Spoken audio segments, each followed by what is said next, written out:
All right, Jesse on Fire, welcome back to the channel. Now we're going to talk about Masvidal and Colby because Masvidal put out an interesting piece of media called Judas Covington. And I watched it, and I was blown away. I was blown away by the two-faced nature of Colby Covington.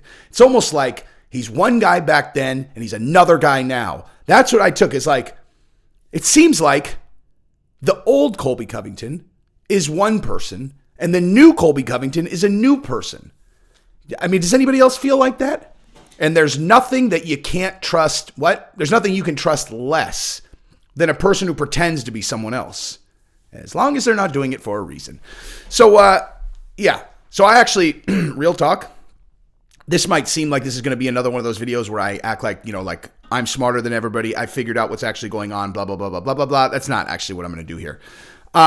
So I do think it would be ridiculous if I pretended like I haven't spoken about the Masvidal and Colby relationship 700 times on this channel. Now we are going to do a video here about Jorge Masvidal and Colby Covington. What I'm talking about is the Colby and Masvidal beef. Now we're going to talk about Jorge Masvidal, more Colby and Masvidal talk. Conspiracy theory relating to Masvidal and Colby Covington. Octagon, and I'm going to talk about Masvidal. This is not a video that I'm pretty good at predicting which videos are going to get like a ton of views. This is not one of them, right? Like, this is not one of these ones that's going to get 90,000 views. It's not. It's probably going to get like 15,000 views, right? And I would imagine the 15,000 views will come from people who consistently watch my stuff. So there's no reason for me to say anything as if you guys haven't seen other videos of mine about this topic. So I'm not going to.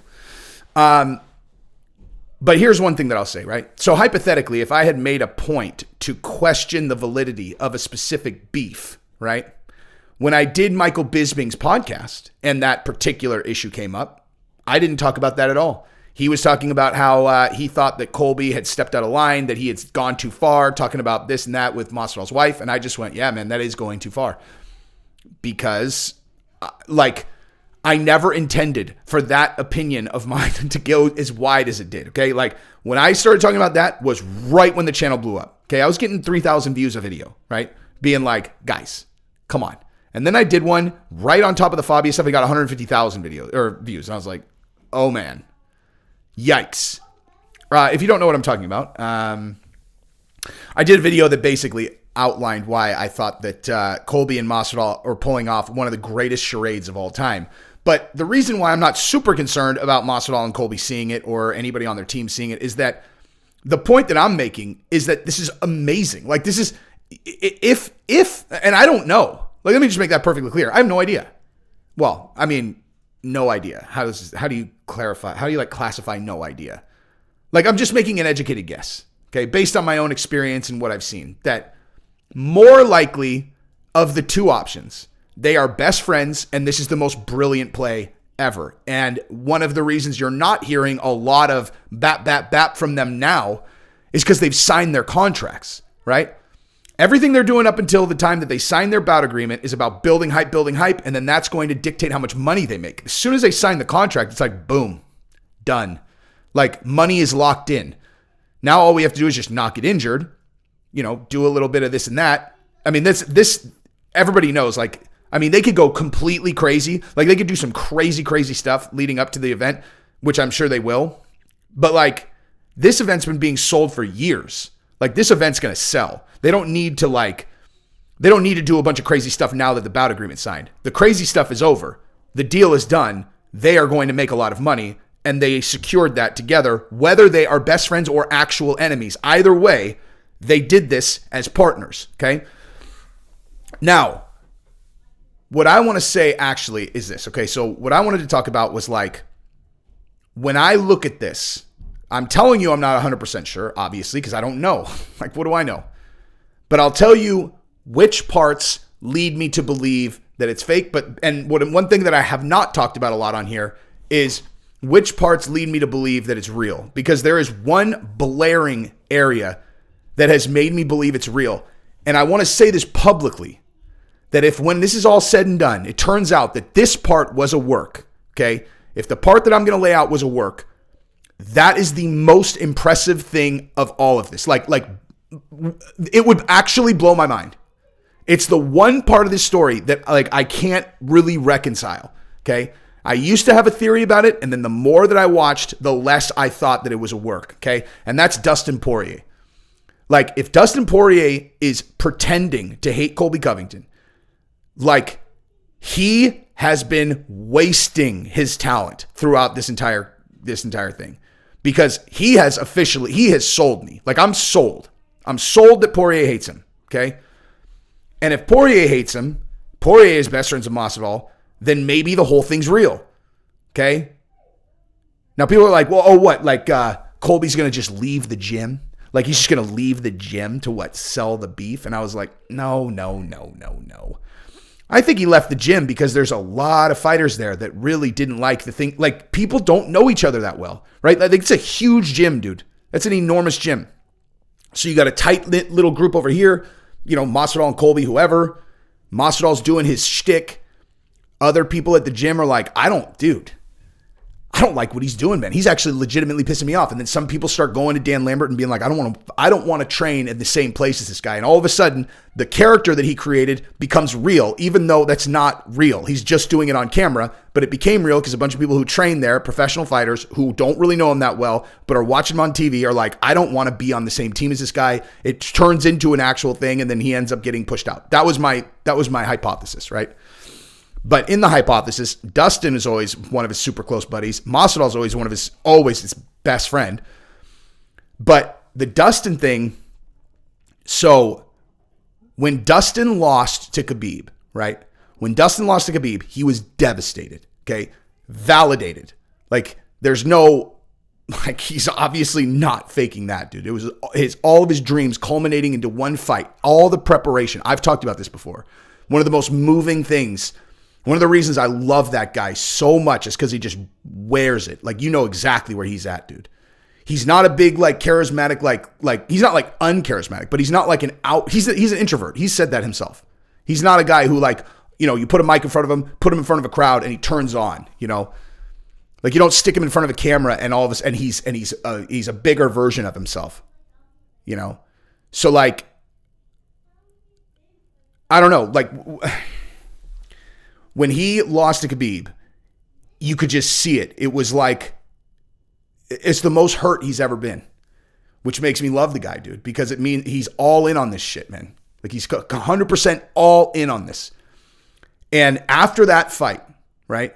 After that fight, he tweeted, like, F you, Colby, or something like that, right? Or he, like, tweeted F you, Colby. In the press conference, he said something like, I'm not going to sell out like Colby Covington, something like that.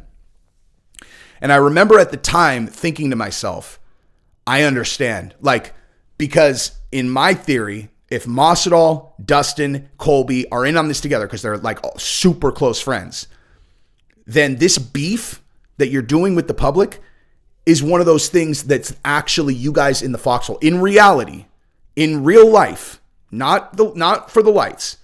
This thing that you guys are doing together is like the ultimate bonding experience, because everyone thinks you hate each other, and in real life, you love each other more than anything, and you could say anything that you want about each other, knowing that your relationship is safe, because there's nothing that could break that bond. You could say he's a shit father.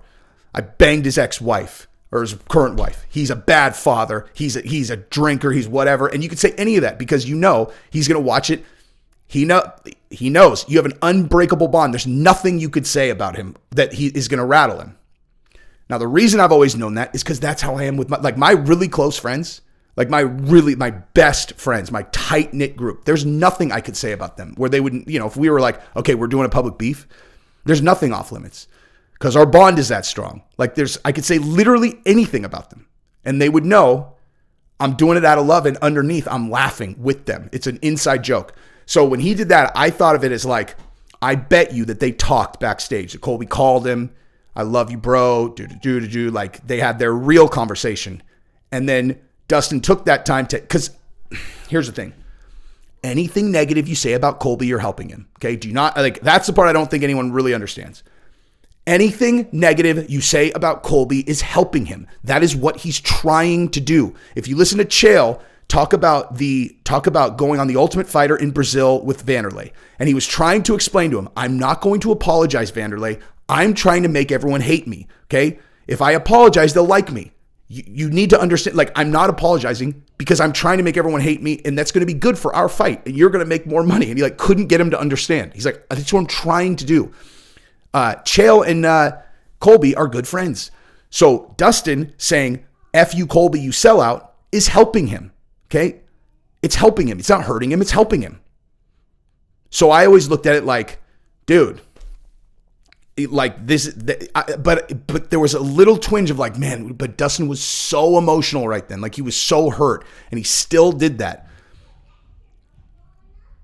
I don't know, dude. And now as I'm talking about it, it actually brings me back to the idea that like, nope, that is more likely that they're friends. Because he was so devastated that like, would he really take the time to like talk? Like if someone said something negative about you and you're in the bottom of the world, the most disappointed you've ever been, I don't think that you would feel like the need to respond to that. You would just be like, he can't bring me any lower than I already feel anyway. But I don't know. But subsequent to that, all the stuff between Dustin and Colby, I'm sold. Like Dustin has sold me that he does not like Colby. Okay, I'm talking about how I felt before.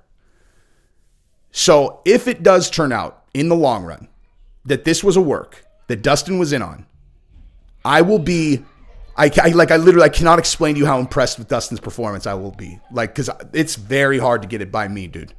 Very, very. I assume everyone's lying all the time until proven otherwise, you know? And, yeah. So we'll see. Either way, here's the thing, dude. The reason why I don't have any issue talking about this, even now I have a halfway, decent sized channel where people will see this. People in the industry will see it. Someone's going to see it, right? And I'm just openly being like, maybe it's not real, maybe it's not real. And I'm referencing other videos they can go look up where I made, compelling case for why it's probably not real. And I'm telling you, I know for a fact that many people in the industry are like, it's not like the whole industry knows, like if it's not real, like the industry knows or anything. Like this is between, if it's not real, there's a very, very, very small group that knows. So, but again, I don't have any problem saying that because I know I'm not stepping on their pay-per-views.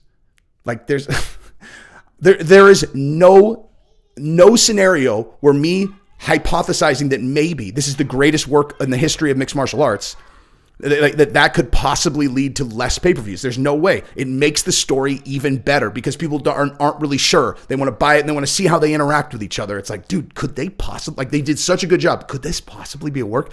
And like I've said a million times, if it is a work, then when they are fighting, they are literally going to be at the culmination of a dream that the two of them had years ago when they were both broke, eating Top Ramen, of how they could win together. It's the greatest thing ever. By the way, if you can hear my kids, I'm not sure if you can. I told them not to make noise while I'm filming. I'm already too deep into this thing and I have too much stuff to do to re-record it. There's a kid that's going to get their head popped off their neck in a second. Not really, but they're in huge trouble right now. Like fucking enormous trouble.